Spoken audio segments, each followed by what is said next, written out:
720 number possible है उनका level एक लेवल ऊपर है, पर वो एंड में नहीं है पेपर के। सिलेबस अलाइन कर दिया तो क्या पेपर भी अलाइन आ सकता है? 71,000 लोग ही एग्जाम में आपका कंपटीशन है।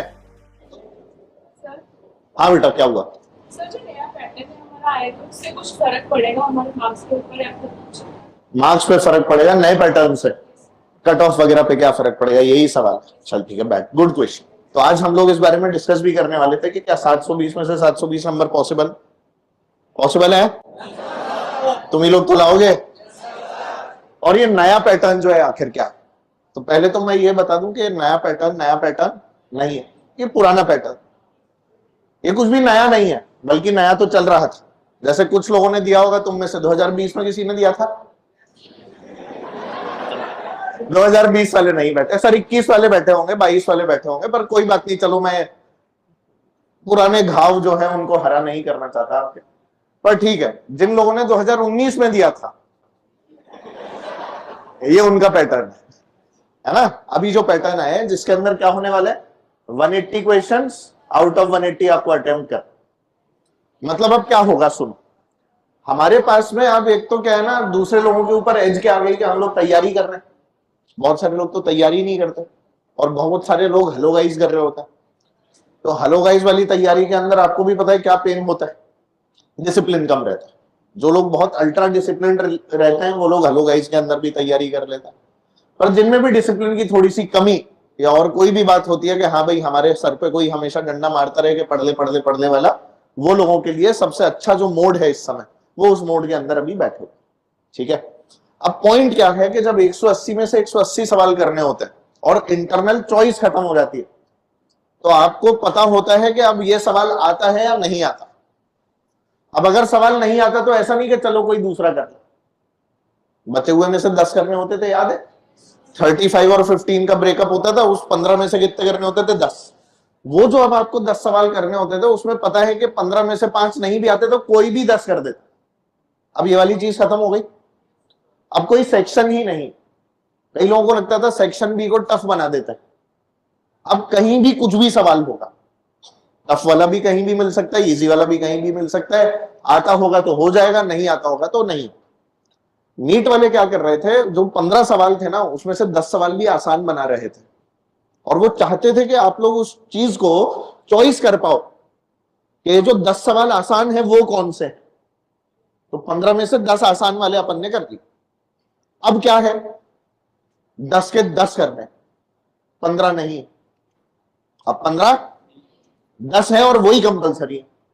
और वो 10 सवाल जो है उनका लेवल एक लेवल ऊपर है, पर वो एंड में नहीं है पेपर के, वो कहीं भी मिले हुए हैं। तो अब क्या होगा, हो सकता है पहला ही सवाल टफ हो। क्या हो सकता है? पहला सवाल टफ हो, दिमाग खराब हो जाए, पहला ही सॉल्व नहीं हो रहा। कई बार ऐसा हो जाता है, और फिर पूरा पेपर खराब हो गया। तो ये वाला जो पैटर्न आया ना, इस पैटर्न के अंदर 720 में से 720 नंबर आ तो सकते हैं, फिर बोल रहा हूं आएंगे भी, पर नंबर जो हो रहा था ना, 50 लोगों के आगे, 30 लोगों के आगे, 40 लोगों के आगे, ये सब चीजें कम हो जाएंगी। ये चीजें जैसे ही कम होंगी तो अपने आप ही कट ऑफ के ऊपर भी क्या पड़ेगा, फर्क पड़ने वाला। बायो में भी ऐसा ही होता था, वो जो 15 सवाल थे उसमें 10 सवाल तो आते ही होते थे लोगों को, तो सब लोग 180 नंबर ले आ रहे थे। अब वो नहीं हो पाएगा। तो अब तुम्हारे जितने भी टेस्ट का डिजाइन है वो अब सब इसी पैटर्न पे होगा कि आपको 180 क्वेश्चंस मिलेंगे, 180 क्वेश्चन आपको करने। तो 720 ऑन 720, इज इट पॉसिबल और नॉट?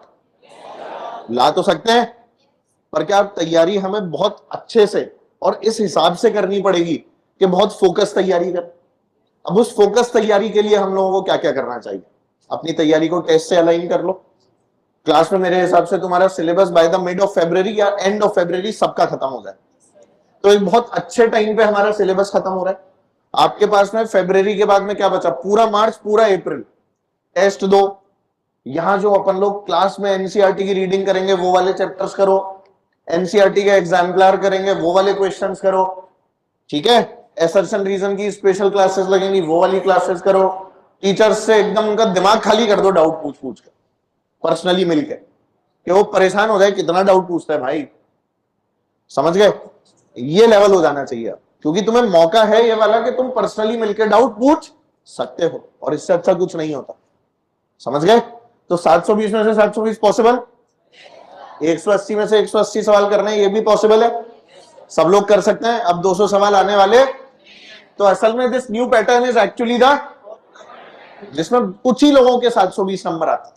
कोई ऐसा थोड़ी है कि तुम लोग बहुत तेज हो गए, तुम लोग तो समय के साथ क्या होते जा रहे हो, तेज होते जा रहे हो। अच्छा ठीक है, तुम लोग भी तेज होते जा रहे हो, पर 720 में से 720 एक ऐसा नंबर है जो चॉइस के अंदर लाना इजी होता है, पर जब कोई इंटरनल चॉइस नहीं होती तो यही वाले मार्क्स लाने टफ हो जाते हैं। और वैसा ही कुछ अब होने वाला है, तो कट ऑफ की ऐसी एक्सपेक्टेशन है कि वो डिक्रीज हो जाएगी।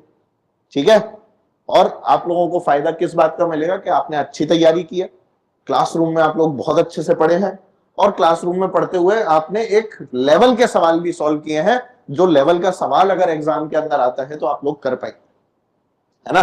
फिजिक्स में भी, केमिस्ट्री में भी, बायो में। तो हल्का फुल्का अगर फिजिक्स के अंदर भी ऊपर का सवाल आ जाए तो अपन को सॉल्व कर लेना है। अब जैसे मान लो अभी जेई का पेपर हुआ, जेई के पेपर में हमने देखा कार्नोट इंजन वगैरह के खूब सारे सवाल डाल दिए, सिर्फ स्टेटमेंट बेस्ड सवाल ना आके कार्नोट इंजन के भी सवाल डाल दिए। अब कार्नोट इंजन के सवाल आ रहे हैं तो नीट के अंदर तो मना कर दिया था, Carnot engine efficiency of cycle वगैरह नहीं है, पर तो भी एक आधा सवाल ऐसा डाल देते हैं जो आउट ऑफ सिलेबस होता है। तो इसका क्या मतलब है, क्या हमें भी कार्नोट इंजन पढ़ लेना चाहिए? अपन भी कार्नोट इंजन सब लोग पढ़ लेंगे जिन्होंने नहीं पढ़ा।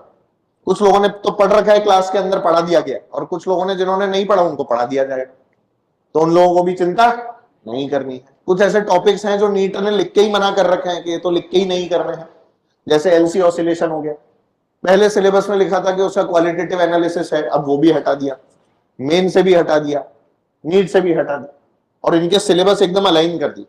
सिलेबस अलाइन कर दिया तो क्या पेपर भी अलाइन आ सकता है? तो इसलिए आप लोगों को जेई मेंस के पेपर भी कराए, but once your syllabus is over, उसके लिए आपको यहां पर आना पड़ेगा। आपकी क्लासेस वैसी वैसी शेड्यूल्ड रहेंगी तो आपको उसका फायदा भी मिलता रहेगा। कुछ सेशंस होंगे जो रैपिड रिवीजन के सेशंस होंगे, जो हम लोग यूट्यूब के लिए भी कर रहे होंगे, तो आपको यूट्यूब सेशन के अंदर भी हम लोग क्लास में बुलाएंगे और अपन लोग वो सब भी रिकॉर्ड करेंगे। तो आप लोग देखो कि कितना सारा फायदा मिल सकता है। क्या ये मार्क्स पॉसिबल है सबके लिए? सबके नहीं आएंगे पर पॉसिबल तो है। कोई ला सकता है अपनी क्लास में से? किसको है कॉन्फिडेंस? बेटा सबके हाथ ऊपर होने चाहिए था इसमें। ये ऐसे नहीं कि मैं पड़ोसी ला सकता है, क्या ये ला सकता है तो मेरे तो 725 आ जाएंगे, ऐसे नहीं, सबके हाथ ऊपर होने चाहिए। सब लाएंगे 720?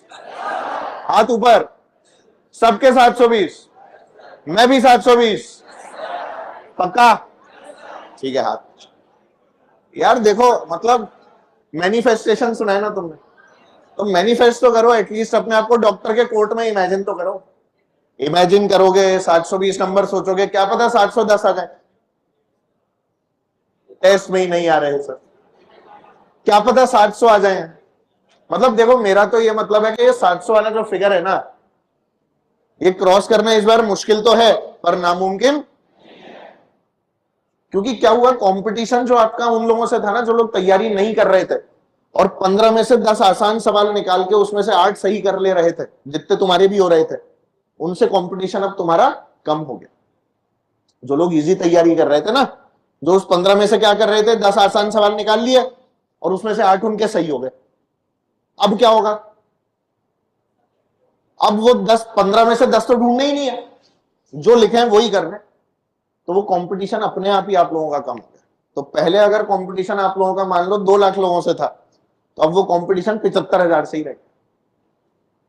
25 लाख तो सोचो ही मत, वो तो फॉर्म भरने वाला है, उसमें कहीं तो मेरी उम्र के लोग भी फॉर्म भर देते कि चलो दे लेते, है ना। मैं नहीं भरूंगा पर मैं बता रहा हूं तुम्हें, ऐसे लोग भी मिलेंगे, है ना, मस्ती करने के लिए चलो नीट का एग्जाम दे लेते हैं, एज लिमिट तो है नहीं। तो आप लोग इन बातों को समझें कि अब आपका कंपटीशन कितने लोगों से है, 75,000। तो जो भी बोल रहे हैं ना एग्जाम ही इतने लोग भरते हैं, मेरा तो नहीं होगा, जो भी ये बात बोल रहे हैं, तो उसको मैं बता दूं कि टेक्निकली 75,000 लोग ही एग्जाम में आपका कंपटीशन है। अब उस 75,000 से आपको कैसे बचना है, और उसमें टॉप कितने में आना है? अरे नहीं, 50,000 में थोड़ी आने, 75 में से। गवर्नमेंट मेडिकल कॉलेज के लिए करीब करीब आप लोगों को, आप लोग ये समझो कि 10 से 12,000 रहे, है ना। एक अच्छा मेडिकल कॉलेज पाना है, 10-12 हजार रैंक में आना, 75 में से 10-12 हजार रैंक में तो सब यहीं के आ जाएंगे, नहीं आ जाएंगे? तो करो ना फिर मेहनत, किसके लिए रुके हो? मेरे लिए रुके हो, आप करोगे? वाह, देखो मैं तो कर रहा हूं मेहनत, और मेरी मेहनत में कोई कमी नहीं है, 100 का 101% कर रहा हूं। अब आप लोगों को 101 का 102 करके दिखाना है। सर ये फिजिक्स में मार्क्स सब आएंगे 100 में से, अभी 100 नंबर पार नहीं हो रहे फिजिक्स में, है ना? वो भी बढ़ेंगे। एक बार सिलेबस खत्म होने दो, फुल सिलेबस के टेस्ट देंगे, एनसीईआरटी की रीडिंग करेंगे, लाइन बाय लाइन को रीड करेंगे। आपके लिए एक स्पेशल क्वेश्चन भी बनवा रहा हूं मैं, जिसमें ट्रू फॉल्स वाले सवाल हैं, और उन ट्रू फॉल्स वाले सवालों के जो आंसर हैं वो आपको नहीं दिए जाएंगे, आपको दिया जाएगा एनसीईआरटी का पेज नंबर।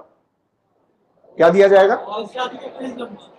जब उसको भी सॉल्व करोगे तो तुम्हें पता लगेगा कि एनसीईआरटी किस तरह से पढ़नी है। बाकी हम तो पढ़ाएंगे ही खुद। ठीक है बच्चों, बहुत सारी चीजें चल रही हैं आपके लिए, बहुत मेहनत की जा रही है, तो ये भी पॉसिबल है। और ये नया पैटर्न हमारे लिए कोई नया पैटर्न हमारे लिए फायदा है, क्योंकि इसमें हमारा कंपटीशन क्या हो गया? रिड्यूस हो। कंपटीशन जितना कम उतना ज्यादा फायदा, उतने ज्यादा सिलेक्शन के चांसेस। क्या सबको ये बात क्लियर है? तो मेरे हिसाब से तैयारी में सब लोग जुटे हुए हैं। इस संडे टेस्ट है, माइलस्टोन, और एआईटीएस अच्छा हुआ था, बढ़िया एकदम। नहीं भी हुआ तो